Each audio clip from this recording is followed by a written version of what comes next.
Moyen-Orient. Nous sommes à Baselworld avec Pascal Michel, le responsable de la distribution France des montres Karl F. Bucherer, qui va nous parler un petit peu de la marque, parce que d'ailleurs nous sommes sur le nouveau stand de Baselworld, un stand qui comporte aussi un musée, puisque la marque fête ses 125 ans cette année.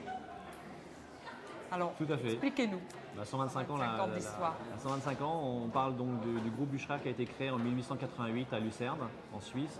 Et effectivement, là, vous êtes dans le musée, donc il y a plus de 260 montres qui retracent l'histoire et qui vous permettent de découvrir la créativité très importante de la marque, puisque les premières montres datent de 1919, que Karl F. Bucherer a été pionnier dans la création des montres bracelets.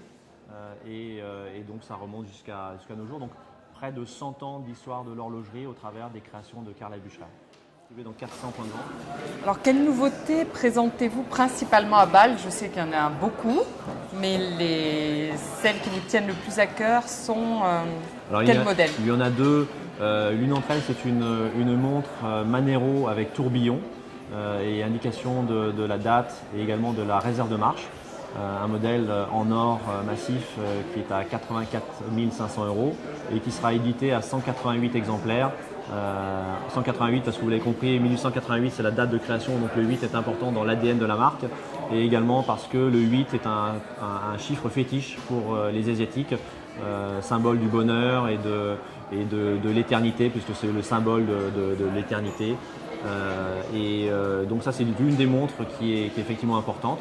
Et puis l'autre montre, c'est une montre qui s'appelle donc la Manero Power Reserve, qui est équipée d'un mouvement manufacture très original, puisqu'il est doté d'une masse oscillante périphérique, à savoir une masse qui tourne autour du mouvement et qui ne masque donc pas la moitié du mouvement.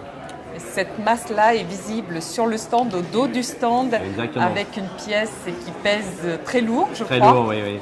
Et ça vous permet justement d'apprécier l'originalité à grande échelle, alors qu'effectivement dans une montre, elle est plus petite, mais on peut justement l'apprécier sur cette montre-là.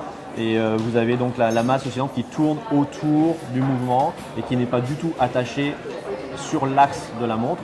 Et donc chaque client peut admirer l'ensemble du mouvement tout le temps, un petit peu comme si c'était un mouvement mécanique à remontage manuel, mais en fait c'est un mouvement automatique.